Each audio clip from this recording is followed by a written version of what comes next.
Buenos días.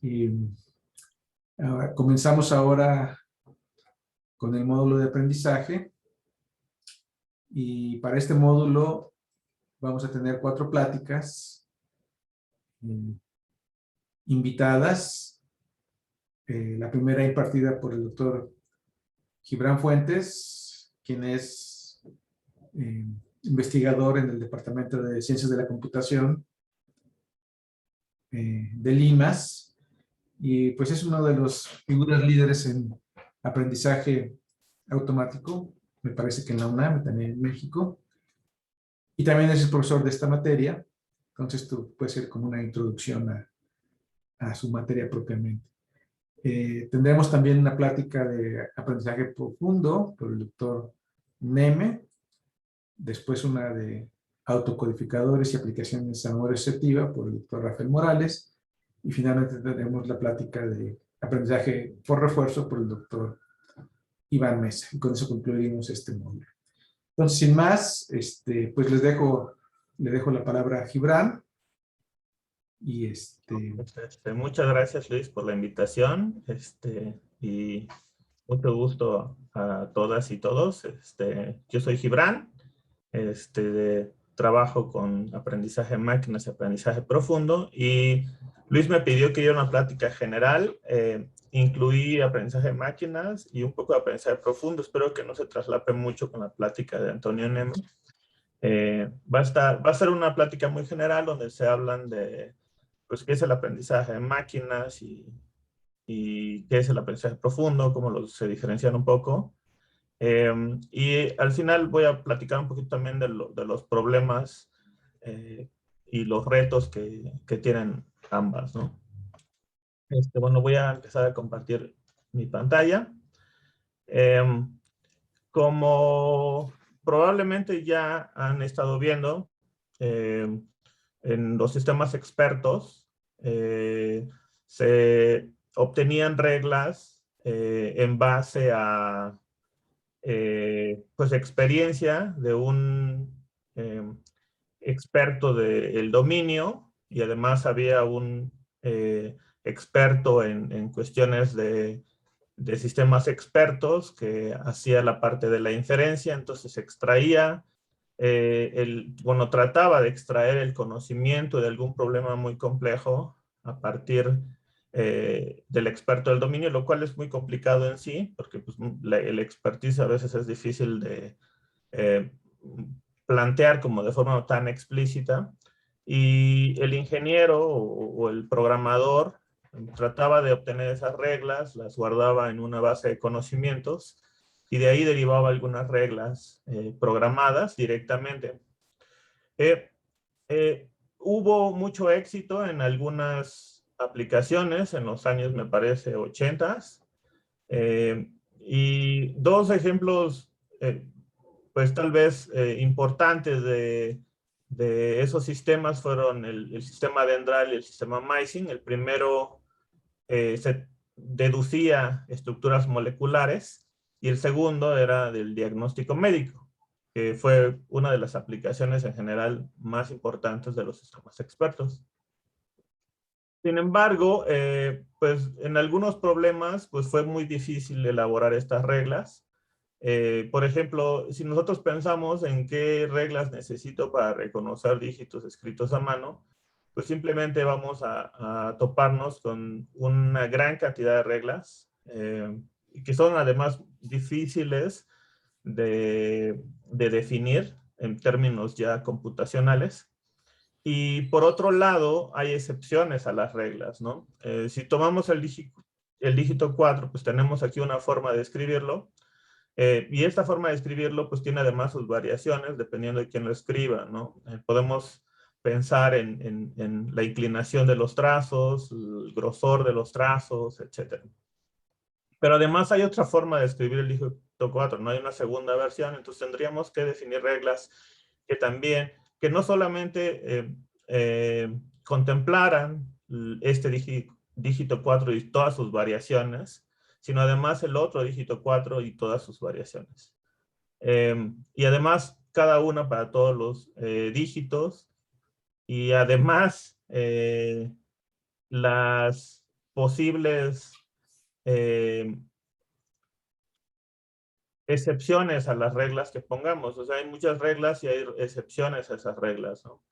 Entonces, eso nos va a llevar a una proliferación grande de reglas y excepciones, sin tomar en cuenta que, pues, si, no sé, en unos años la escritura, la forma de escribir cambia y los dígitos escritos a mano cambian, pues hay que volver a definir reglas, ¿no? Y no solamente eso aplica a los sistemas expertos, sino también aplicado a cuestiones de aprendizaje de máquinas en extracción de características, ¿no? Por mucho tiempo también eran métodos o reglas para extraer cierto tipo de patrones que fueran distintivos del dominio o del problema, en este caso los dígitos. Y pues esos podrían funcionar muy bien para un conjunto de datos que tenemos, pero conforme fueran cambiando algunas cuestiones del problema, pues tendríamos que redefinir algunas de esas cosas, ¿no? Y bueno, en particular en los sistemas expertos eso ocurre. Y bueno, la idea del aprendizaje de máquinas es que esas reglas las aprenda la máquina directamente, eh, eh, no se les dé de forma explícita, programada, sino que las reglas las aprenda la máquina, ¿no? Entonces, el aprendizaje de máquinas se puede ver como el estudio de los programas que aprenden a partir de ejemplos, en lugar de ser manualmente programados. Una definición tal vez un poquito más conocida es del aprendizaje de máquinas y también un poquito que parece un trabalenguas o no sé, tan complicada la definición.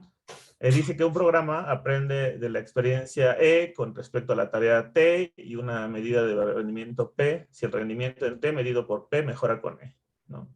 Pero básicamente lo que está diciendo aquí es que hay un programa que tiene experiencia, que usualmente son ejemplos, y esos ejemplos están asociados a una tarea, ¿no?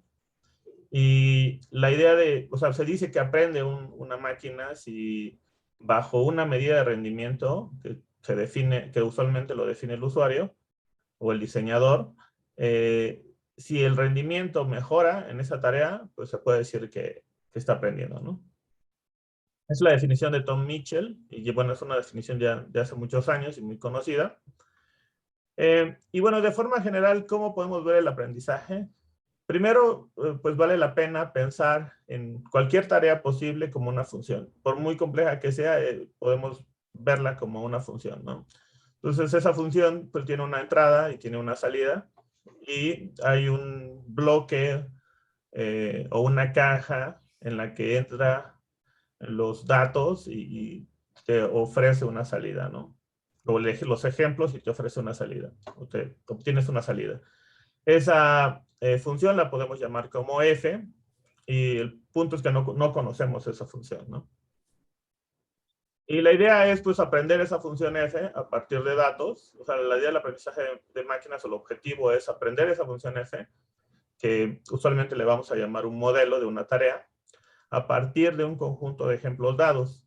Y esa tarea lo vamos aprendiendo con algún algoritmo de aprendizaje. Ahora, ¿cómo realizamos eso? Pues hay muchísimos métodos, muchísimas variaciones que pues tienen diferentes presuposiciones. Hay métodos con diferentes presuposiciones, usan diferentes estructuras de datos o diferentes algoritmos para aprender los modelos, ¿no? Entonces, F, pues usualmente es difícil conocerla porque, primero, porque los datos que tenemos son una muestra simplemente de esa tarea, ¿no? Entonces, lo que vamos a obtener usualmente es una aproximación de F. ¿Y cómo vamos a aprender esa aproximación de F? Pues va a depender de las presuposiciones que hagamos del modelo. Hay muchas presuposiciones que podemos hacer de la función y muchas estructuras de datos que podemos usar y muchos algoritmos de aprendizaje que podemos obtener. Cada uno de ellos tiene además variaciones y tiene hiperparámetros que son, bueno, son parámetros que modifican algunas de las presuposiciones que se hacen del modelo. Y bueno, ha habido una gran cantidad de métodos basados en árboles, algunas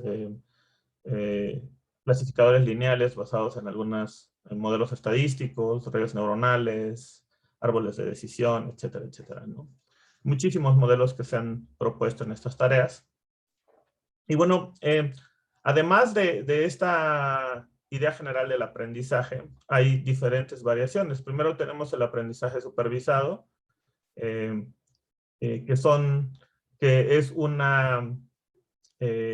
es un tipo de aprendizaje en el que podemos ofrecerle al algoritmo para aprender esa función tanto entradas como salidas deseadas.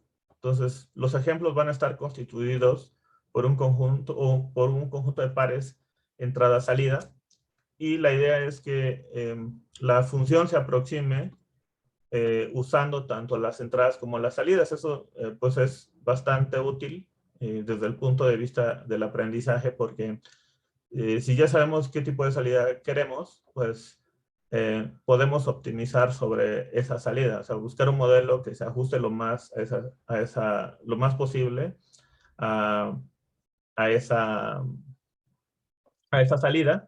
Por supuesto, eso también trae sus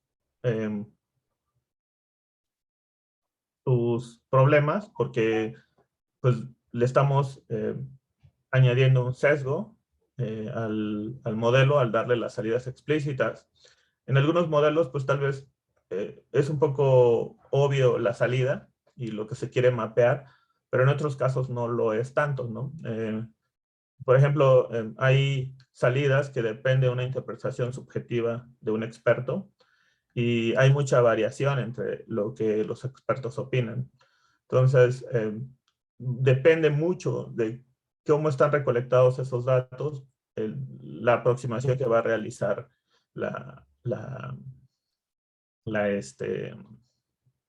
el algoritmo. Y eso pues trae implicaciones incluso éticas un poco, porque pues si tú tienes datos que están sesgados hacia algún grupo, pues también el algoritmo va a estar aprendiendo ese sesgo, ¿no? Y de forma un poquito más formal, pues va el sesgo que le estás introduciendo, tanto incluso de la tarea que quieres aproximar, o sea, que o sea, sesgo de algún criterio como subjetivo al etiquetar una imagen, que puede ser, por ejemplo, cuestiones científicas. No sé, etiquetar, hay una clasificación de galaxias y hay expertos que clasifican esas galaxias, pero la clasificación también es subjetiva, o sea, depende del expertise y la experiencia, el conocimiento, pero incluso expertos muy fuertes, o sea, grandes expertos o con mucha experiencia, pueden tener en etiquetar imágenes de las galaxias, puede variar su etiquetación a la de otros expertos, e incluso podría ser al sí mismo, ¿no? Entonces, ese es el aprendizaje supervisado, y es el que, pues, hasta el momento ha tenido mayor éxito en aplicaciones, porque, pues, podemos garantizar en cierto modo, o más que garantizar, podemos aproximar esta función de una forma más directa que en el aprendizaje no supervisado. Dentro del aprendizaje supervisado tenemos la regresión, que es cuando la salida es cuantitativa o tiene un cierto tipo de orden, por ejemplo, predicción de temperatura de un cuarto, etc. La posición de un robot la posición de un robot, etcétera, ¿no? Luego tenemos la clasificación, cuando la salida es cualitativa o categórica, o sea, no tiene un orden. Aquí pues tenemos la detección de spam, el reconocimiento de rostros, etc. También está el aprendizaje no supervisado. En este caso los ejemplos solamente tienen entradas, no tenemos salidas. Aquí pues el sesgo es menor, pero también es una tarea menos, que está, mm, que tiene una definición menos explícita, y eso hace que pues muchas de las soluciones realmente sean válidas. O sea, más bien depende de una interpretación o de alguna métrica externa que se le haga, ¿no? Eh, Entre las tareas que tenemos es clustering y descubrimiento de patrones. Y en clustering podemos ver bastante bien esa definición como muy flexible del aprendizaje sin supervisión, porque, por ejemplo, si tenemos eh, personas con gustos diferentes, no sé, digamos que quisieran volverse los nuevos desarrolladores o los inventores o los que van a hacer una nueva salsa picante y quieren saber cuántos tipos de salsa hacer. ¿Y cuántos tipos de salsa harían ustedes?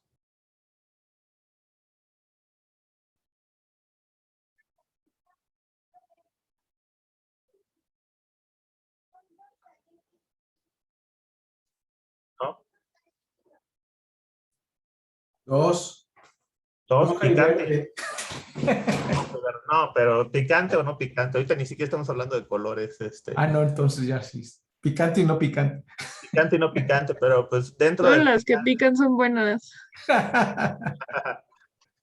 dentro de los picantes, pues ahí va a haber personas a las que les va a parecer demasiado picante, y de lo del no picante le va a parecer no tan picante. O sea, a algunos les va a parecer que la que no pica, pues no les gusta porque no pica, y la que pica, pica demasiado, ¿no?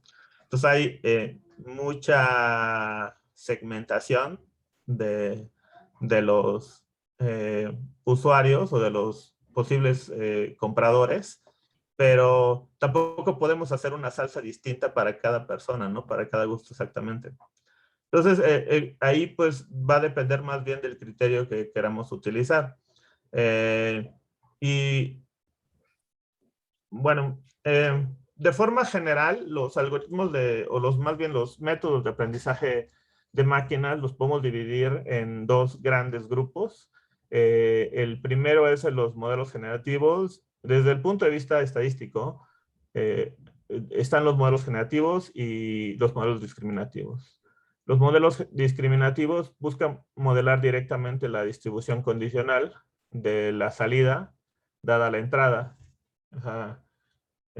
P de Y dado X, donde X es la entrada y Y es la salida. Y en este caso, la generación de muestras es bastante difícil, pero para la tarea específica que van a realizar, por ejemplo, si vas a realizar clasificación, van a modelar directamente la probabilidad condicional de esa clasificación. El problema es que si quieres generar nuevas muestras con la misma distribución, es mucho más difícil en un modelo discriminativo. Por otro lado están los modelos generativos, que aprenden la distribución conjunta. Esto aprenden muchísimo. O sea, la distribución conjunta tiene mucho más información que la distribución condicional. De hecho, podemos calcular la distribución condicional a partir de la conjunta. Es mucho más fácil de generar muestras porque simplemente muestramos de la distribución conjunta. Pero pues es más costoso computacionalmente en muchos casos. Y en términos generales, los modelos discriminativos nos han mostrado que funcionan bastante bien para la tarea específica, porque están optimizados para realizar esa tarea, ¿no? O sea, están directamente modelando esa tarea o esa distribución, y, y pues funcionan mejor para la tarea específica. Los modelos generativos usualmente no funcionan tan bien como los modelos discriminativos en muchas tareas de clasificación y regresión, porque modelan algo más complejo, pero han funcionado muy bien para tareas de generación. Y bueno, hay muchos modelos. La mayoría de los modelos discriminativos se utilizan principalmente para cuestiones de pues, clasificación, regresión, aprendizaje supervisado en muchos casos, y no solo aprendizaje supervisado, sino además tareas de clasificación y regresión. Y los modelos generativos se utilizan mucho para generar datos. Entonces, probablemente en estos, los modelos que generan rostros y demás, son modelos discriminativos, ¿no? O sea, que tal vez ya hayan interactuado con alguno de ellos, son modelos discriminativos, perdón, generativos, esos que generan datos e incluso pueden cambiar algunas propiedades de los rostros, como lo hace la aplicación esta de FaceApp, ¿no? Y bueno, si hablamos de complejidad, o sea, algo que olvidé mencionar es que entre las presuposiciones que se hacen aquí, pues puede haber un sesgo inductivo, o sea, puede ser un modelo mucho más simple que está, que puede aproximar menos funciones, pero que está muy orientado a aproximar una clase o un conjunto de funciones específico, ¿no? Entonces, ese es un sesgo inductivo. Y otras presuposiciones pueden ser mucho más laxas y el modelo puede ser mucho más flexible y se puede adaptar mucho mejor a los datos. Entonces, puedes aproximar muchísimo más funciones con ello. El problema viene con el sobreajuste, que pues es básicamente que los modelos se puedan aproximar muchísimo al conjunto de entrenamiento, o sea, tener un muy, muy buen rendimiento en el conjunto de entrenamiento, pero tener un mal rendimiento en el conjunto de validación. Eso se debe en parte porque como el modelo es muy complejo, pues se puede adaptar muchísimo al conjunto de entrenamiento y se adapta tanto que puede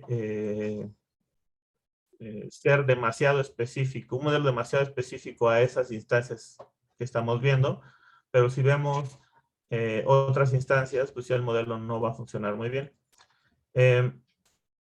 Y la tarea del aprendizaje, aunque en muchos casos, bueno, en la mayoría de los casos se formula al final como un problema de optimización, pero tiene algunas diferencias. El primero es que lo que se busca es aproximar una función que tenga un rendimiento, una buena generalización. Esto es que el modelo pueda tener un desempeño bueno en un conjunto de validación, no solamente a que se optimice al conjunto de entrenamiento.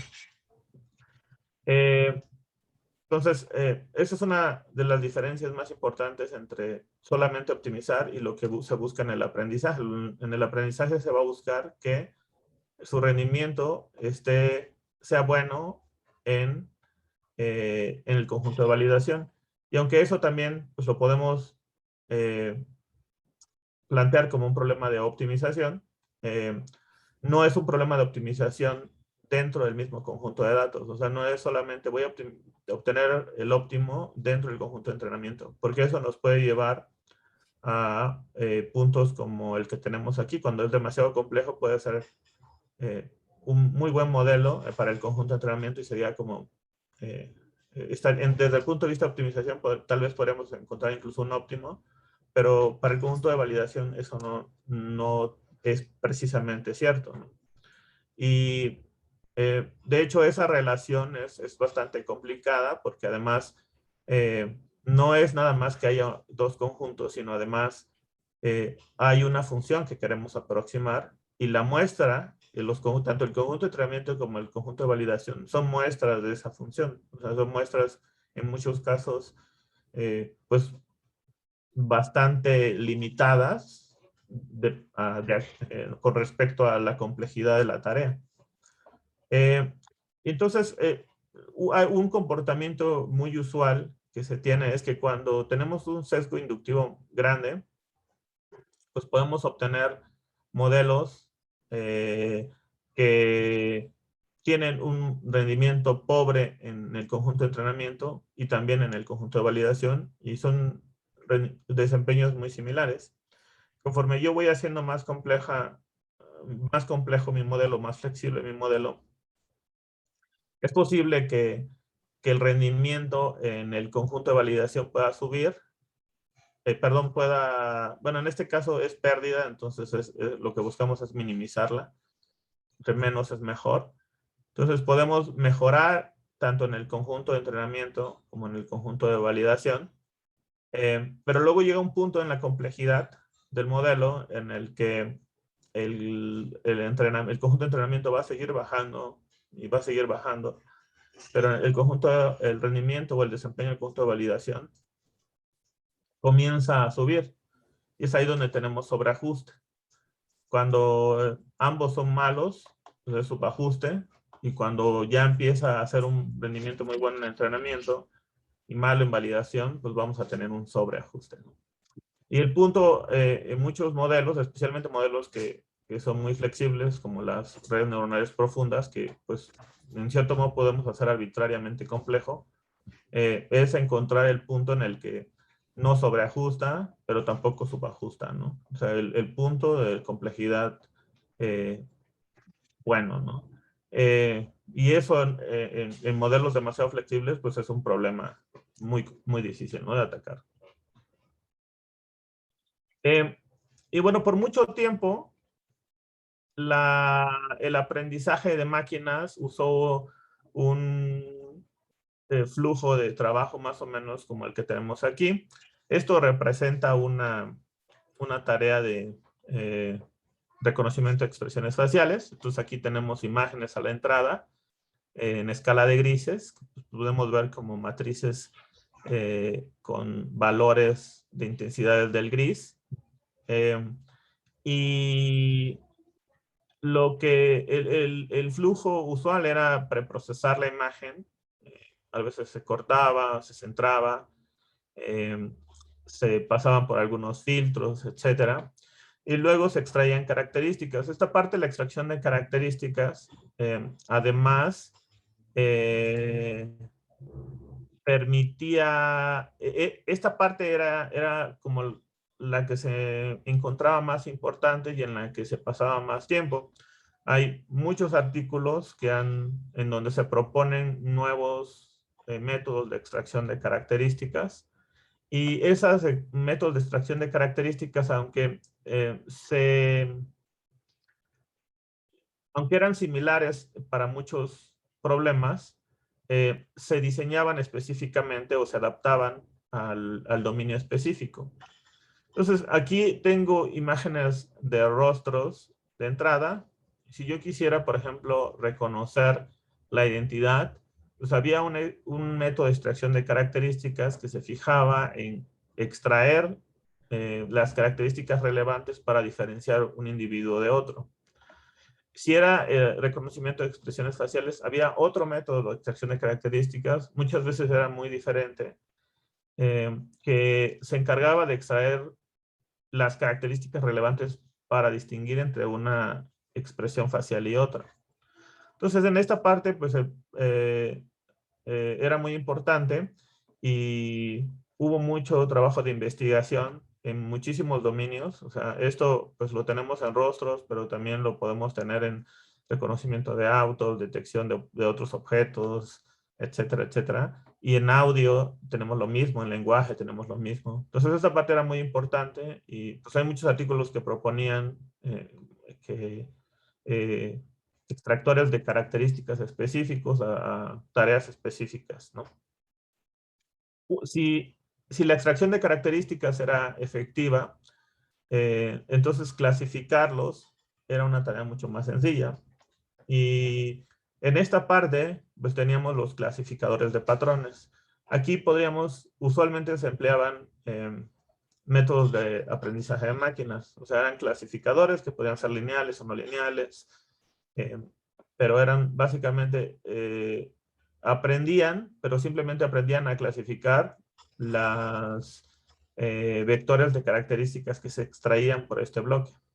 Y si este bloque extraía características distintivas y expresivas de los datos, entonces en la clasificación era una tarea muchísimo más sencilla, ¿no? Incluso en muchos casos un clasificador lineal lo podía realizar de forma adecuada. Aquí incluso, o sea, también se propusieron muchos métodos, regresión logística, SVMs, incluso las redes neuronales por mucho tiempo usaron este flujo de trabajo. O sea, las redes neuronales se utilizaban como un método de clasificación más.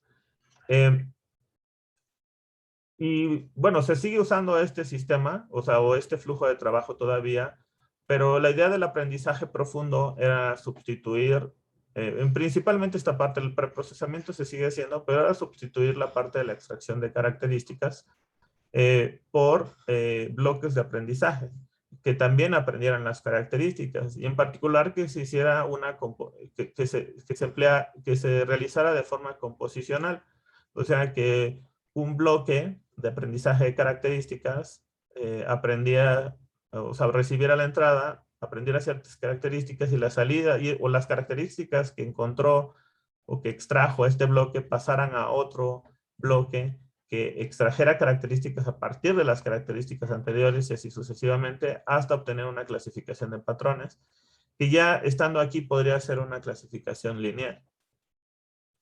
La idea de esta composición es que, en términos de funciones, es que una función muy compleja se pudiera aproximar con una composición de funciones más simples. O sea, cada uno de estos bloques podría ser o aproximar una función simple o extraer características sencillas, pero como los siguientes bloques formaban características a partir de las características que obtuvo este bloque sencillo, pues era como una composición y eso hacía que pues, fuera aprendiendo patrones cada vez más complejos a partir de componer las funciones más sencillas, ¿no? Y entonces la idea era pues simplemente darle ejemplos que aprendieran las características y la clasificación al mismo tiempo. O sea, en el caso más extremo, lo que se buscaría es que darle el dato crudo y que aprendiera de principio a fin todo, ¿no? O sea, ese es el más extremo, ¿no? El caso más extremo en donde no hay ningún otro bloque que no fuera aprendido. Y bueno, como les decía, la idea es aprender en cierto modo una composición que muchas veces se ve como una jerarquía de características, o sea que niveles más altos se forman a partir de los niveles más bajos. Aquí, por ejemplo, tenemos una imagen que en el nivel más bajo son píxeles, que podemos ver como pues, un arreglo unidimensional de valores, de intensidades, y luego eso puede pasar a un bloque que se aprende y va a obtener algunas características un poquito más de alto nivel, por ejemplo, características, características genéricas más bien, que pueden ser bordes, esquinas, orientaciones de ciertos bordes, etcétera. Y luego esa representación que usualmente era otro arreglo que contenía las características de esa imagen, o sea, qué bordes y en qué magnitud tienen hay esa cantidad de bordes dentro de la imagen, y manteniendo un poco la información espacial, se podían aprender después otras características a partir de esos bordes, ¿no? O sea, que ya eran conjuntos o grupos de bordes cercanos o de esquinas, bordes y esquinas cercanas, y luego a partir de esos grupos se formaban, no sé, partes de objetos y así sucesivamente, ¿no? Esta, por supuesto, es una intuición que en la realidad a veces no se cumple, o sea, porque muchas veces no sabemos, aunque sí se ha visto que en las primeras capas aprende patrones como bordes y esquinas, capas más adelante eso han sido muy difíciles de interpretar, o sea, no se sabe exactamente qué es lo que está aprendiendo la red, porque pues tal vez le estamos dando una cierta interpretación y aunque esta intuición pues ayuda a entender un poquito la idea del aprendizaje profundo, muchas veces no se cumple. Hay otra interpretación que se ve como si la red estuviera realizando un programa y que cada capa pues está realizando cierto cómputo. Entonces, eh, y ese cómputo se hace a partir del cómputo que se realizó anteriormente.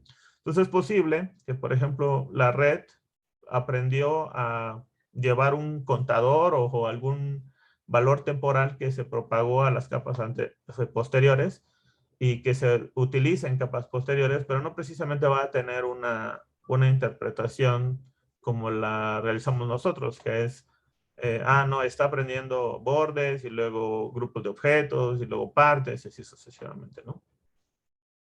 El punto de todo esto es que al aproximar una función muy compleja, a partir de, más bien que estamos aproximando una función muy compleja a partir de la composición de múltiples niveles, en donde cada nivel es una función sencilla o un mapeo muy sencillo, o puede ser un mapeo muy sencillo, ¿no? Y eso además ha traído esa idea de aprender características o aprender a mapear características, ha traído la idea del aprendizaje por transferencia, que podemos compartir estos mapeos con muchas funciones. Por ejemplo, si en este caso estamos aprendiendo a detectar bordes, pues esa detección de bordes puede ser útil para diferentes tipos de tareas de imágenes, ¿no? Y eso pues trajo consigo el aprendizaje por transferencia. Y bueno, ahí se han propuesto diferentes tipos de redes dependiendo o sea, donde el elemento básico es la neurona, pero muchas veces no se piensa en neuronas por separado. La neurona por separado hace una suma pesada y luego se pasa por una función de activación no lineal, eh, pero muchas veces es más útil pensar en un conjunto de neuronas y a eso se le llama capa, o sea, es una abstracción. Y esa capa lo que está haciendo es una operación sobre un conjunto más grande de entradas, ¿no? Por ejemplo, una imagen completa y en una capa se hace algún cierto tipo de operación y esa operación se hace por un conjunto de neuronas que están conectadas de cierta forma. En el caso de las redes convolucionales, la operación es la convolución, o sea, se aplica, es como ver como un filtro que se va aplicando a lo largo de la imagen y la respuesta que obtienes es un mapa de características con las activaciones o con los valores de las activaciones del filtro o la respuesta del filtro, ¿no? Entonces, si el filtro fuera una orientación de algún borde, pues va en las partes de la imagen donde haya eh, eh, un borde con esa orientación, pues va a haber una respuesta alta y donde no haya un borde con esa orientación, pues va a haber una respuesta muchísimo más baja. El filtro usualmente es mucho más pequeño que la imagen. En realidad es muy pequeño el filtro, aunque en algunos casos han utilizado filtros como de 7x7 o incluso 11x11.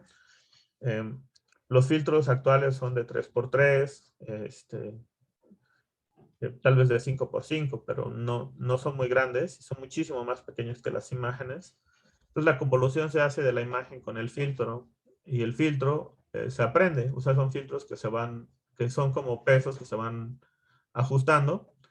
Y entonces cada capa convolucional es un conjunto de filtros que realiza la operación de convolución y como salida voy a obtener un volumen, o sea, un conjunto de mapas o de matrices en donde que tienen la respuesta a cada uno de los filtros. Entonces aquí voy a tener pues voy a tener 4 filtros distintos y cada una de estos mapas lo que obtiene es las activaciones o la respuesta al filtro en la posición correspondiente. Y las redes convolucionales pues utilizan este tipo de capas convolucionales en conjunto con algunas capas de submuestreo que reducen la resolución espacial de los mapas. Entonces aquí se aplicó una de submuestreo y se hizo más chico en la resolución espacial del mapa. Y en las redes convolucionales se ocupan estas capas convolucionales junto con las de submuestreo. Y al final hay una capa o unas capas de clasificación que usualmente son capas completamente conectadas, en donde cada neurona se conecta con todas las entradas y tiene un peso distinto para cada una de ellas. Y esto es lo que hace una red completa. Entonces se puede ver como en dos partes. Las capas convolucionales, todas las partes que aplican capas convolucionales y de submuestreo se ve como una bloque de extracción de características. Y la parte final es un bloque de clasificación. Un poquito regresando a nuestro bloque, es como si estas partes de características aprendidas las hicieran las capas convolucionales, y la clasificación pues ya lo hace una red completamente conectada o las múltiples capas completamente conectadas. También tenemos las redes recurrentes. Estas redes convolucionales y las redes completamente conectadas se conocen como redes hacia adelante porque pues, al recibir una entrada se propaga hacia adelante y se obtiene una salida. No hay retroalimentaciones, siempre se va propagando hacia adelante. Las redes recurrentes sí tienen retroalimentaciones, o sea, las salidas retroalimentan las entradas de la misma red. Entonces, en el caso más sencillo, es como si podrían ver estos bloques de color azul como una capa completamente conectada, pero que tiene la particularidad de que la entrada a esa capa completamente conectada es tanto la entrada actual como un estado anterior. Entonces, en ese estado anterior es la retroalimentación que recibe. Y a la salida lo que obtienes de esa capa es un siguiente estado que pasa a la siguiente, que retroalimenta el siguiente estado de la red. Entonces aquí podemos estar hablando de pasos de tiempo y de estados en cada paso de tiempo, que es lo que calcula la red a partir de la entrada y el estado anterior. Esta vista que vemos aquí es una vista, le llaman desplegada, porque todos los cuadritos en azul es una celda, que es una abstracción también. Una celda en el caso más sencillo, una celda es una capa que recibe como entrada la entrada actual y el estado anterior.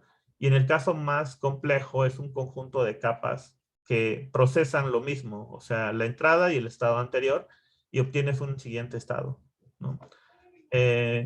Y en esta vista, todos los bloques en azul es la misma red con los mismos parámetros, no cambia. La única diferencia es cómo lo estamos viendo, o sea, que en la primera, que es como si fuera una red muy profunda, en la que la salida se conecta a la siguiente capa, pero todos los pesos y los parámetros de todas estas redes, o todas estas capas más bien, son los mismos, no cambian. En el caso más sencillo, como les decía, es una capa completamente conectada, que es la unidad básica, pero en términos prácticos es muy difícil de entrenar. Entonces, hay algunas variantes que hacen una celda más compleja y son un conjunto de capas completamente conectadas en la mayoría de los casos, aunque hay algunas que son convolucionales, y que procesan la entrada y el estado anterior de forma distinta, pero que son mucho más fáciles de entrenar. Entre ellas está el Long Short Term Memory o LSTM, que fue propuesto por Hochreiter y Schmidt-Huber en 1997, y ese ocupan varias capas, 4 capas completamente conectadas que procesan la entrada y el estado anterior para producir una siguiente salida, y que permiten entrenar de forma más sencilla las redes recurrentes. Uno de los problemas que tenían las redes recurrentes las unidades básicas es que eran muy difíciles de entrenar, especialmente cuando había dependencias a más largo plazo. Y estas nuevos tipos de celdas, que son las LSTMs, permitieron entrenar, o sea, permiten aprender dependencias de más largo plazo. También están los autocodificadores variacionales. De hecho, están los autocodificadores que van a ver con Rafa. Pero hay una versión de los autocodificadores, o sea, en la versión más sencilla, los autocodificadores pues tienen una red que codifica, obtienes un vector, o sea, en este caso son imágenes, entonces tienes una imagen a la entrada de una red que es una codificadora, pasa por la red y obtienes una representación que usualmente es un vector, y ese vector luego lo pasas por una otra red, que es la red decodificadora, que recibe como entrada ese vector y lo que produce a la salida es una imagen. En términos más generales, pues es una entrada de un dato y está reconstruyendo el mismo dato, pero lo pasa primero por una representación. Ese es, en términos generales, el autocodificador. El autocodificador variacional lo que busca es que el vector que produce venga de una distribución que sea lo más cercana a una normal. Y de esa forma vuelve el autocodificador un modelo generativo, porque ya podemos muestrear de esta normal y producir muestras de los datos. Entonces, cuando se entrena pues pasando la imagen por un codificador, luego reconstruyéndola y forzando a que esto sea una normal. Y ya una vez que se entrenó, pues ya me puedo incluso deshacer del codificador, muestrear, sacar una muestra de esta normal y producir imágenes que se parecen a las de la distribución original de los datos. Entonces, en cierto modo, el autocodificador variacional está, bueno, o sea, en términos formales, está tratando de aproximar la probabilidad conjunta o está modelando la probabilidad conjunta o PDX, en este caso como es aprendizaje no supervisado, sería PDX, o sea, está tratando de aprender la densidad de los datos.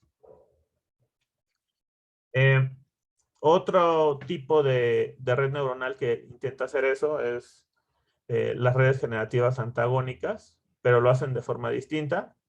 En este caso hay dos redes también, pero una red es una red generadora y otra es una red discriminadora. Y la red generadora muestrea de un vector latente, que usualmente también es una normal, y esa muestra del vector latente pasa por el generador, por la red generadora, que es una red neuronal igual, y genera un dato, que en este caso es una imagen. Esa imagen pasa a la discriminadora, que tiene que decir si la imagen es falsa o real. Y luego también le puede pasar a la red discriminadora una imagen real y tiene que decir si es real o falsa.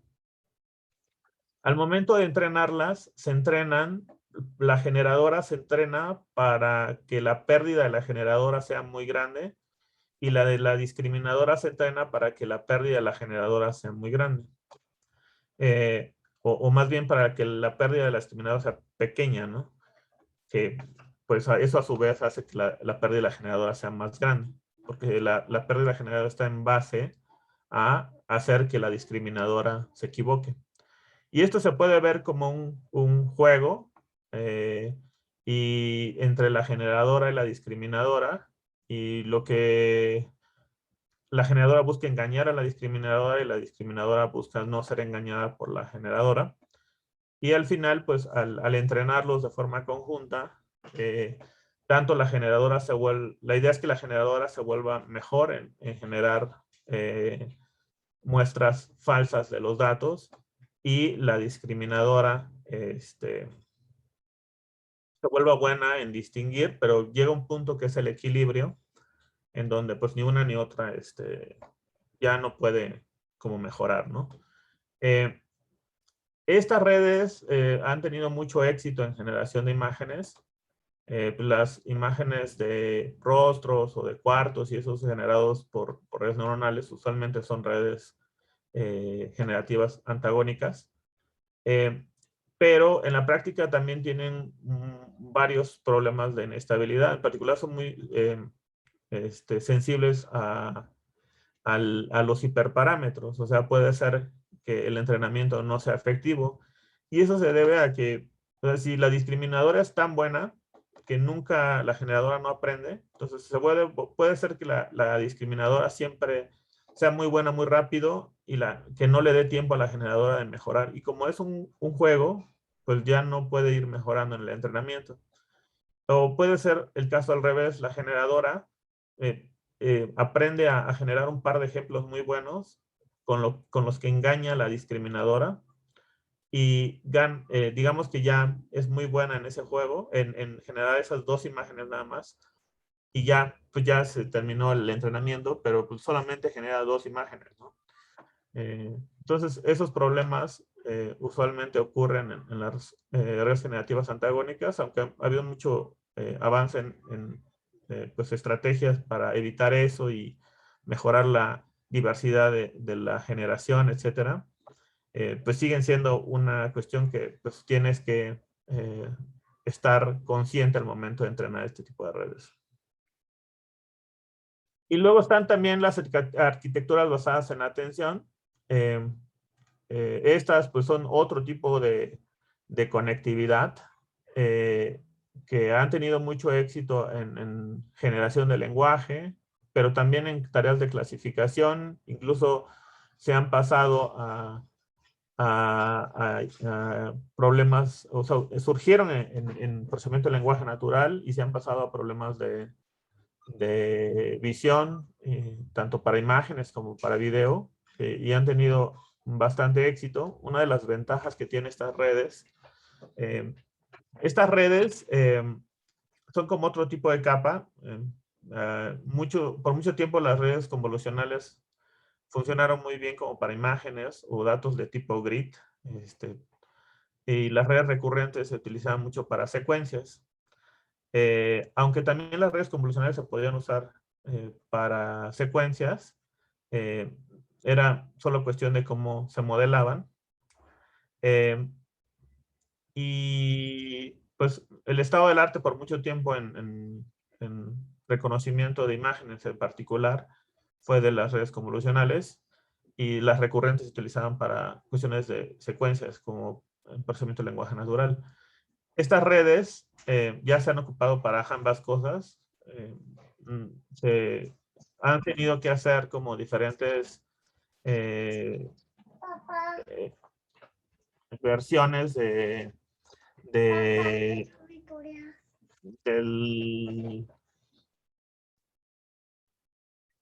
se han tenido que hacer diferentes modificaciones o adaptaciones para que estas redes puedan funcionar con imágenes y video. Originalmente se propusieron para problemas de procesamiento de lenguaje natural y una de las ventajas que tiene este tipo de arquitecturas es que se ha mostrado que escalan muy bien. O sea, esto es que si yo hago cada vez más compleja la red y le doy suficientes datos, puedo aprender cosas más complejas. Este tipo de redes, por ejemplo, si han escuchado de BERT o de GPT, pues son este tipo de redes las que se han llevado a cabo y los que buscan es aprender un mapeo de vectores a vectores, o más bien de secuencia de vectores a secuencia de vectores, aunque no explícitamente están modelando la secuencia como las redes recurrentes, implícitamente sí lo están haciendo un poco de diferentes formas, incluso tienen un tipo de codificación posicional para poder saber en qué posición de la imagen está. Y lo que hace, si tú tienes una secuencia de vectores, o vamos a llamarle vectores ahorita para simplificar, lo que va a hacer es encontrar una relación de toda la secuencia de vectores de todos contra todos. O sea, es como si dijera, voy a aprender un mapeo de qué tanta relación tiene el primer vector con el segundo vector y el primer vector con el tercer vector y así sucesivamente. O sea, de todos contra todos. O sea, es un producto al final, punto. Y la forma en la que se aprende esas relaciones es a través de capas completamente conectadas que mapean los vectores a diferentes, a otros vectores que hacen diferentes, para encontrar las relaciones. Es muy costoso computacionalmente porque como si haces una secuencia muy grande, pues el producto va a ser muy grande de, porque es un producto de la secuencia eh, y de todos contra todos, ¿no? O sea, es el primer elemento con el segundo elemento, el primer elemento con el tercer elemento y así sucesivamente. Entonces es muy costoso computacionalmente y en el último año básicamente han surgido algunas versiones que son muchísimo más eficientes que el original que ocupaba un producto. Eh, pero todavía siguen siendo como el estado del arte este tipo de redes transformer en los que pues se aprenden estos mapeos de la secuencia de vectores a la secuencia de vectores y esos mapeos pues se hacen con estas capas y como se ocupan muchas capas es como si se hicieran muchos mapeos de vectores a vectores. Cada uno codifica una relación distinta de cada par de vectores, ¿no? Y en procesamiento de lenguaje natural, pues los modelos de lenguaje se han ocupado para eso. Y también, si se entrenan se han entrenado de forma no supervisada y han producido pues, excelentes resultados en generación, pero además se han podido transferir algunos de ese conocimiento que se aprende de forma no supervisada para poder resolver otras tareas en una especie de aprendizaje por transferencia.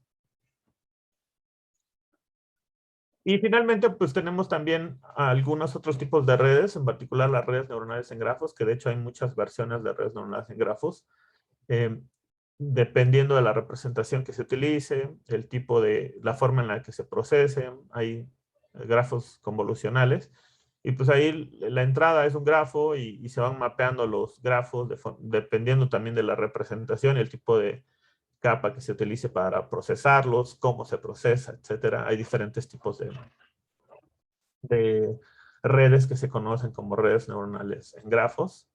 Esta, por ejemplo, es una red convolucional en grafos que toma una representación y va generando representaciones de grafos con esas capas convolucionales hasta producir una salida.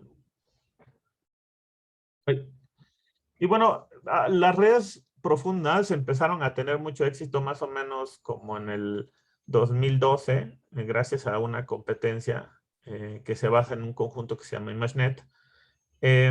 Y en el 2012, pues ganaron esa competencia, aunque la competencia está desde el 2010, los primeros 2 años, más bien los del 2010 y el 2011 no se ocuparon redes neuronales. Aquel tiempo también era muy difícil entrenar las redes porque no había la infraestructura ni de cómputo ni de software para hacerlo de forma sencilla. Y en el 2012, de hecho, ganó un equipo con las redes neuronales convolucionales, una red neuronal convolucional, de hecho, relativamente sencilla, y que hizo una implementación muy ad hoc de la red para poder entrenarla con GPUs, con 2 GPUs, de hecho. Y en ese tiempo, pues, ganaron la competencia y a partir de ahí se empezó a utilizar muchísimo el aprendizaje profundo. Y pues en esta tarea en particular, el error empezó a disminuir muchísimo y en algún punto pues rebasó el desempeño del humano, aunque hay que aclarar que el desempeño, o sea, primero es una tarea muy específica, o sea, es una tarea de clasificación de imágenes. Entonces, en esa tarea específica, pues estaba mejorando el desempeño del humano. Pero lo segundo es que la tarea o sea, si bien la tarea es una tarea complicada, porque no tanto porque sea visualmente para nosotros complicada, sino que eh, es a veces muy granular las categorías que te están pidiendo y pues ese conocimiento a veces no lo tenemos, ¿no? Por ejemplo, no solamente te pide es un perro o es un gato, sino te pide la raza del perro, del gato, bueno, tal vez las del perro y el gato las conocemos, pero hay otros animales que es más difícil para nosotros distinguir si es un tipo de mono o es otro tipo de mono, ¿no? Entonces también hay que aclarar esa parte porque pues aunque sí sigue siendo un logro importante, pues también hay que ponerlo en su contexto, ¿no? Y bueno, también en traducción automática pasó algo similar, empezó a tener un rendimiento bastante bueno, es particular cuando empezaron a utilizar las arquitecturas de tipo Transformer basadas en atención. Y bueno, se ha aplicado a muchas otras imágenes, perdón, a muchas otras tareas. Por ejemplo, esta es una de descripción de imágenes en donde la red recibe una imagen y genera una descripción. Y, por ejemplo, en este caso, pues se recibe esta imagen de una motocicleta y pues, te dice una persona montando una bicicleta en un camino sucio, ¿no? Y de ese tipo de descripciones, muy eh, como eh, específicas a lo que está viendo, a ciertos, o sea, como que detecta ciertos objetos y el contexto en el que están y te puede dar esa descripción, ¿no? Por ejemplo, en este caso, pues el motociclista o la persona y la motocicleta y el contexto pues, sería en dónde está, ¿no? Y aquí los perros y en dónde están y así sucesivamente. En ese tipo de descripciones también pues funciona bastante bien los modelos que se entrenaron. Y bueno, en parte, ¿por qué se le empezó a llamar aprendizaje profundo? Pues era por esta idea de ir haciéndolo más composicional en lugar de tener una red como, o sea, porque pudimos, una alternativa a hacerlo composicional hubiera sido tener una sola red con muchísimas neuronas, con una sola capa y muchísimas neuronas, o sea, hacerlo ancho en lugar de profundo. Sin embargo, pues para el aprendizaje parecía más efectivo hacerlo profundo, entre otras cosas, o al menos intuitivamente se piensa que es porque pues ahí estás rehusando la información de las capas anteriores, eh, porque como son funciones sencillas, entonces las capas anteriores usan esas funciones sencillas para generar funciones más complejas, mientras que si los haces demasiado ancho, pues no va a haber esa reutilización, sino cada neurona va a aprender por separado eh, su mapeo. Y a pesar de que una red neuronal con una sola capa, pues se sabe que son aproximadores universales, ¿no? Entonces, el problema más bien es qué tan efectivo es el aprendizaje. Y nuevamente aquí tenemos como las competencias que son el ILSB-RC que usa ImageNet.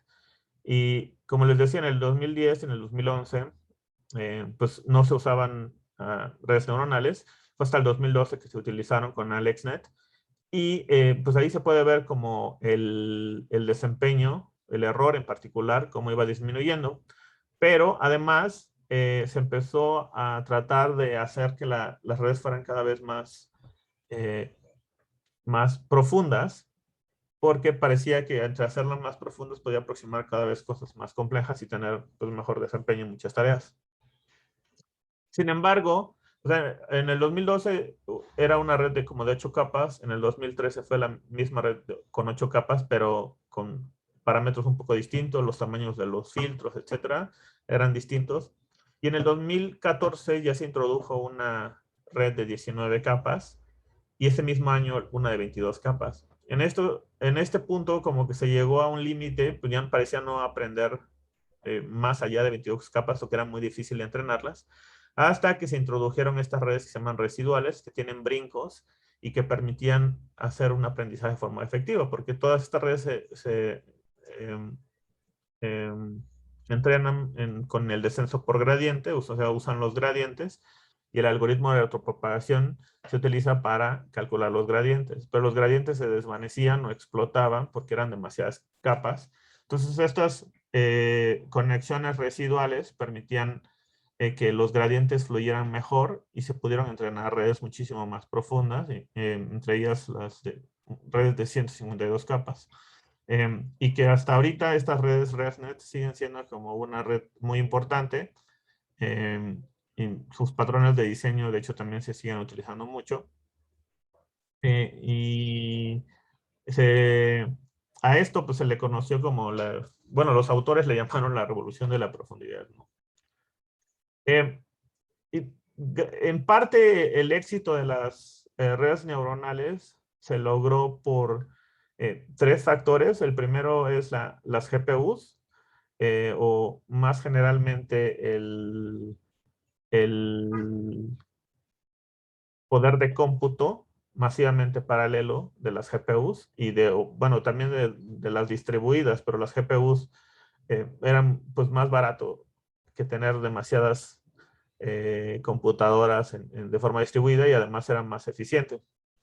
Y bueno, aquí también podemos ver cómo esto se, cómo esto se nota en las competencias, de la misma que hablábamos anteriormente. En el 2012 solo 4 equipos usaban GPUs, en años anteriores ninguno, y a partir del 2013 o sea, el 2012, que fue cuando se introdujo AlexNet y las redes neuronales, fueron 4, pero después de eso ya empezaron a incrementar muy rápidamente el número de equipos que utilizaban GPUs, o sea, 60 y 110. Y en general, en la práctica de las redes neuronales, pues el GPU ha sido muy importante para poder acelerar el entrenamiento y también el ciclo de diseño de las redes neuronales, o sea, no solamente diseño, sino de la selección de hiperparámetros, etcétera, porque el costo computacional es muy alto, pero se pueden acelerar porque las operaciones son, en muchos casos, paralelas. Entonces, las GPU sirven para hacer esas operaciones pues, de forma muchísimo más rápida. Y bueno, otra cuestión que ayudó mucho es la disponibilidad de datos. En particular, ImageNet fue también, o sea, que hayan resurgido o que hayan surgido, se puede decir que hayan empezado a ser muy populares las redes neuronales a partir de la competencia, no fue un accidente. O sea, en parte se logró eso porque se tenía un conjunto de datos suficientemente grande para entrenar la red. Y ImageNet pues, se recopiló desde el 2010 y fue muy importante para que AlexNet se pudiera entrenar y pudiera tener un reconocimiento, un desempeño en el reconocimiento de imágenes muy bueno. Y bueno, lo que se cree es que como las redes se pueden ver como un marco de trabajo, que en cierto modo podemos hacer redes arbitrariamente complejas que puedan aproximar funciones cada vez más complejas también. Entonces, si tenemos los suficientes datos, podemos, un algoritmo tradicional pues va a tener una asíntota y ya con más datos no va a mejorar mucho. O sea, su desempeño tiene una asíntota, o sea, por más datos que tú le agregues ya no va a mejorar demasiado. Sin embargo, las redes neuronales, como pues las puedes hacer en cierto modo arbitrariamente complejas, pues puedes tener una red un poco superficial y tener mejor rendimiento con más datos, una red un poco más compleja o más grande y va a tener un mejor desempeño si entre más datos tenga, y una red súper profunda y compleja que con suficientes datos va a tener un mucho mejor desempeño, ¿no? Y bueno, otra cuestión que también ha ayudado mucho a la adopción de los modelos basados en redes neuronales y también ha ayudado mucho al éxito es el aprendizaje por transferencia, porque pues, las redes usualmente requieren, como veíamos aquí, las redes requieren muchísimos datos y pues en muchos casos no tenemos esos datos, ¿no? Para muchos problemas. Sin embargo, el aprendizaje por transferencia ha permitido que se ocupen redes muy complejas en problemas en donde no hay tantos datos porque esas redes se ocupan como extractores de características que a veces se ajustan un poco, ¿no? Hay un ajuste de algunas capas de las redes muy complejas, pero no mucho, o sea, eso se llama ajuste fino. Pero incluso usando simplemente como extractores de características pueden ser bastante efectivos, y es lo que trata de mostrar esta gráfica. Aquí es un trabajo de Razabian, y que se hizo en el 2014, en el que ocupaban redes preentrenadas en ImageNet, y en el que comparaban el rendimiento del aprendizaje por transferencia, o sea, usar las redes como un extractor de características simplemente, y ya después hacer la clasificación con algún otro clasificador. Y pues se mostró que el desempeño, o sea, en verde está el estado del arte, en rosita está la red preentrenada como extractor de características simplemente. En rojito está lo mismo, más aumentado de datos, o sea, usar una estrategia de incrementar datos. Y como en violeta está una red que se entrena desde cero especializada, o sea, no hay transferencia, sino simplemente se entrena. Y pues podemos ver que la red, tanto la red que nada más se ocupa como transferencia, como la versión que usa aumentado de datos, logran rendimientos del estado del arte, a veces mejores, algunas veces cercanos, y en muchos casos también es igual o mejor que entrenar una red desde cero.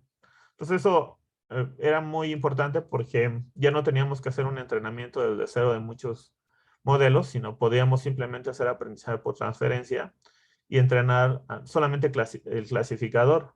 Y eso pues quitaba mucha complejidad, porque en lugar de estar entrenando primero consiguiendo muchísimas imágenes y luego entrenando con esa cantidad de imágenes, ahora simplemente tomabas una red que ya se iba a entrenar, o sea, los pesos y los sesgos, o sea, los parámetros, y los reusabas, y nada más lo ocupabas con un extractor de características y entrenabas un clasificador.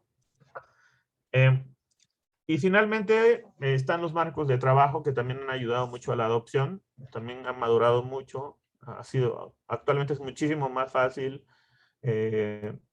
hacer o definir y programar una red neuronal, y incluso modificar los algoritmos y los modelos y las arquitecturas.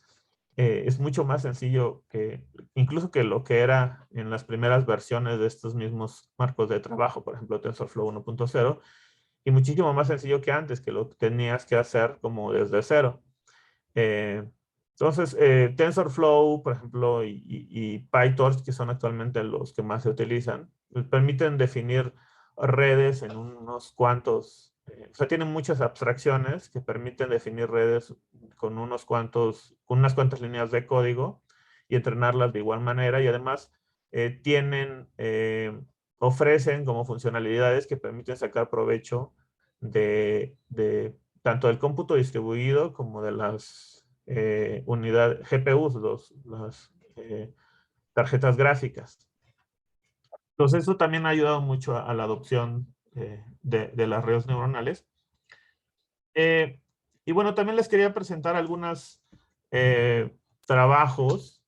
Bueno, este es un trabajo de una alumna que hizo generación de relatos a partir de secuencias de imágenes. Es un poco similar a la descripción de imágenes, pero aquí tenemos una secuencia de imágenes y lo que va a generar es una historia, no una descripción simplemente.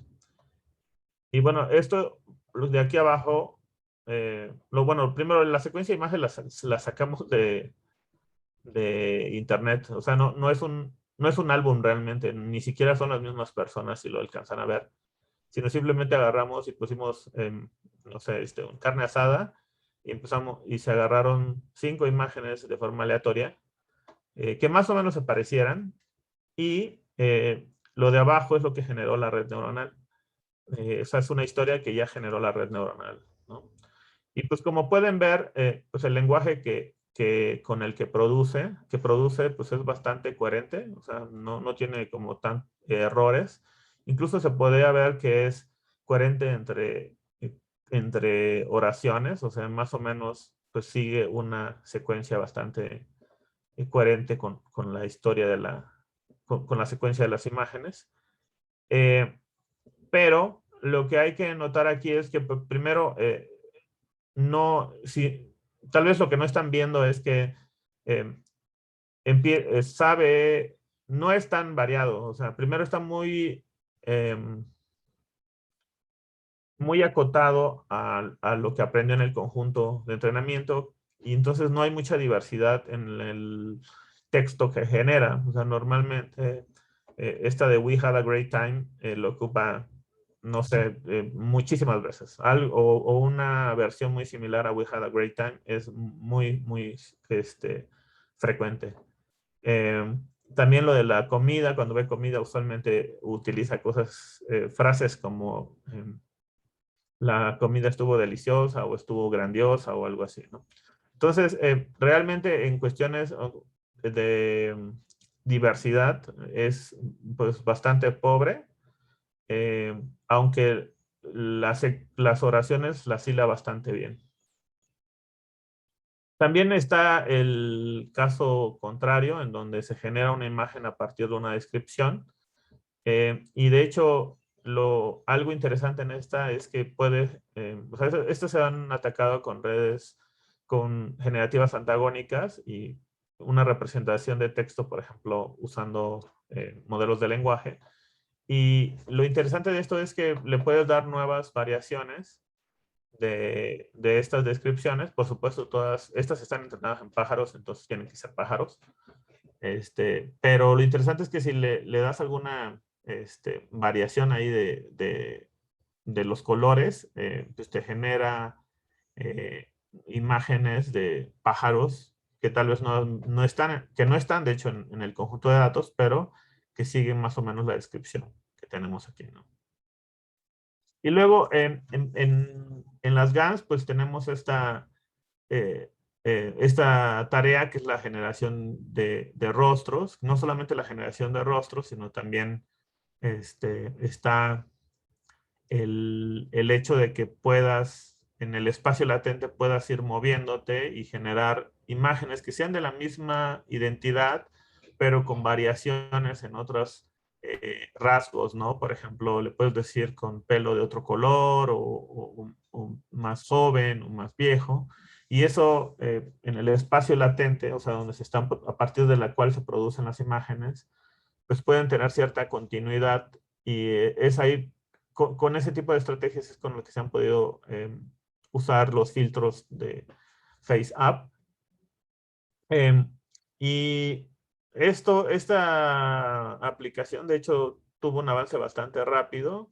Aquí podemos ver más o menos que en el 2014 usaban imágenes bien chiquitas y en escala de grises. El siguiente año ya a color, pero pues podemos ver claramente varios artefactos. En el 2016 ya eran un poquito más grandes, pero y a color también, pero podemos ver todavía artefactos. En el 2017 ya eran imágenes todavía más grandes, que se veían muchísimo mejor, pero todavía había cosas como extrañas en el rostro, ¿no? Y en el 2018 ya genera imágenes que es muy difícil de, de distinguir entre una imagen, si la imagen es real o es falsa, ¿no? Ahora vamos a hablar un poquito de los retos antes de terminar, que ya casi son la una.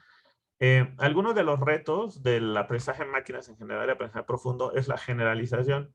Se cree que, aunque hace una especie de extrapolación, la extrapolación no es tan grande como la que se podría hacer a través de abstracción y razonamiento, ¿no? O sea, es una abstracción, perdón, es una generalización que pues le das el conjunto y tal vez mejor, puede generalizar a algunos ejemplos que están un poquito cercanos a la frontera de todos los ejemplos, pero una generación muchísimo más grande, pues no la hace, ¿no? Todavía es un reto esta parte, ¿no? O sea, la generalización es pues, relativamente local y limitada. También modelos poco interpretables. Como les decía, pues no siempre, en muchos casos, de hecho, la red pues, es muy profunda y aprende en sus capas patrones que son difíciles de interpretar. Y en el caso del aprendizaje de máquinas en general, pues hay un patrón, hay modelos que son bastante interpretables, como los árboles de decisión o los modelos lineales. Eh, y hay modelos que son mucho menos interpretables, usualmente los no lineales como los Random Forest y Super Vector Machines o los Gradient Boosted Trees.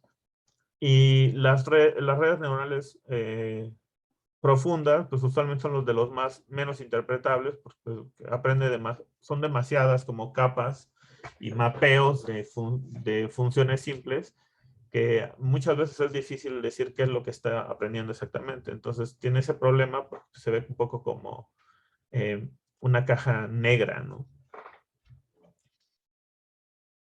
También otro reto ha sido un poco la formalización.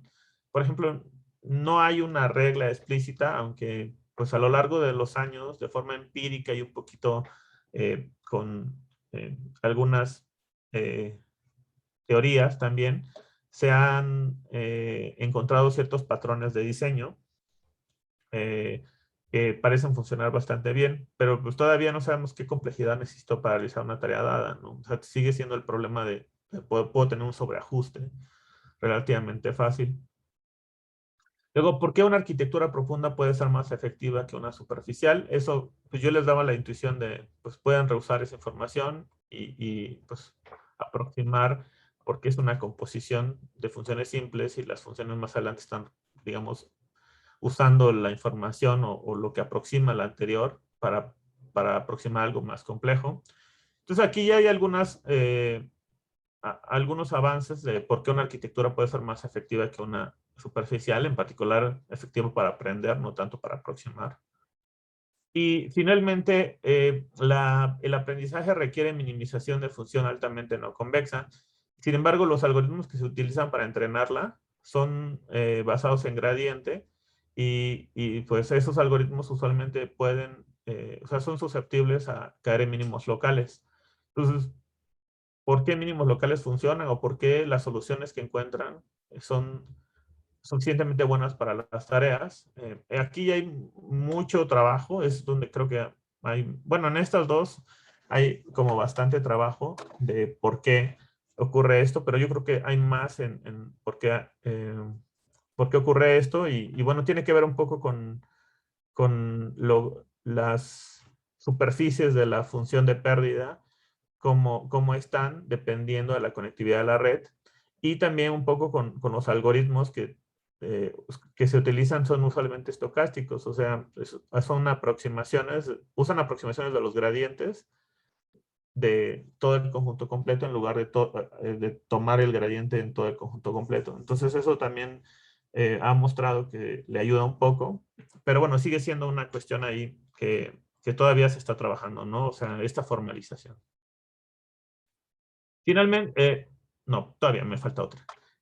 También algo que se sabe que, o sea, las redes, pues si las vemos como una caja negra, pues funciona muy bien para mapear, ¿no? O sea, como una asociación. O sea, aprende muy bien una asociación, una entrada y sale una salida, ¿no? Sin embargo, información que puedan mantener por mayor tiempo y luego usarla para como cómputo posterior tal vez una memoria externa, pues no ha funcionado, todavía sigue siendo un reto en las redes neuronales. O sea, hay mucho trabajo en la parte de la asociación, pero en mantener esto no hay tanto. Esta es la arquitectura de Neural Turing Machine, que trata de resolver eso y eso lo hace con atención, de hecho, en donde hay un controlador guarda información en una memoria. La memoria, de hecho, o sea, la información se guarda en toda la memoria, no en un slot en particular, sino en toda la memoria como una suma pesada y se lee de igual manera. Entonces, de esa forma se va guardando información que después se puede utilizar para hacer otro tipo de cómputo, ¿no? Y de hecho, Luis, pues también tiene, pues, probablemente ya les platicaste, ¿no, Luis? Un poco de la memoria asociativa, que también va en esa misma dirección. Pero bueno, Todavía no llegamos a eso, pero sí. bueno, perdón, ya los spoileé. Spoiler alert. Bueno, también Gibran participó en el trabajo de la memoria asociativa, que es todo un proyecto que sí les voy a platicar más ampliamente. Sí, está muy interesante, pero exactamente ataca este tipo de situaciones que todavía sigue siendo un reto en las redes neuronales profundas. Y ahora sí, finalmente, pues parece que hay algunos ejemplos en los que la red no funciona tan bien. Y bueno, todavía no se sabe exactamente por qué, pero por ejemplo, si tenemos esta imagen de un panda y le agregan cierto valor de ruido, o sea, cierto ruido especial, obtenemos esto. Y para nosotros es imperceptible, básicamente, ¿no? O sea, puedes ver que es el mismo panda. Y la red, para la primera imagen dice es el 57.7 de confianza de que es un panda. Pero cuando le agregas ese ruido, ya cambia su predicción a que es un gibón en un 99.3 de confianza. Entonces, ese tipo de ejemplos le llaman ejemplos adversarios o antagónicos. Y hay incluso investigación en buscar estrategias para hacer exactamente esto, o sea, hacer que la red se equivoque a pesar de que es algo que debería de estar haciendo bien, ¿no? Y bueno, han servido también estos ejemplos antagónicos para mejorar los modelos, pero sigue siendo también un tema de investigación. Y bueno, eso sería todo. Muchísimas gracias. Si quieres dejar de compartir, Gibran, por favor. Perdón. Bueno, pues muchísimas gracias, Gibran. No dejé, disculpa, me llevé exactamente, no dejé ni tiempo, fue a propósito, realmente. Bueno, de cualquier manera, todos aquellos que tengan interés, pues Gibran está aquí en el Departamento de Ciencias de la Computación y también es profesor del posgrado de los cursos de aprendizaje de máquina y de aprendizaje profundo, que son cursos muy populares. Entonces aquí tienen también una introducción a su curso a los quienes desean seguir esa especialidad. Y también, pues tenemos, Gibran y yo hemos colaborado, pues desde que Gibran se incorporó a Limas en el 2011, muy intensa en el proyecto Golem y también la memoria asociativa. Entonces, cualquier cosa se comunican conmigo y os pongo en contacto con Gibran o se pueden poner en contacto con Gibran directamente. ¿Okay? Creo que ha sido una introducción muy amplia al aprendizaje de máquina, muy conceptual e ilustrativa. Y pues muchas gracias, Gibran. Entonces, No, de qué, pues muchas gracias por la invitación y espero pues que haberle dado un panorama un poquito más claro de lo que es el aprendizaje de máquinas y el aprendizaje profundo. Y bueno, pues están invitados al curso también que damos en el posgrado. Muchas gracias. muchas gracias, Gibran. Hasta No, de luego, qué. entonces. Nos vemos. Gracias. A ustedes, bye.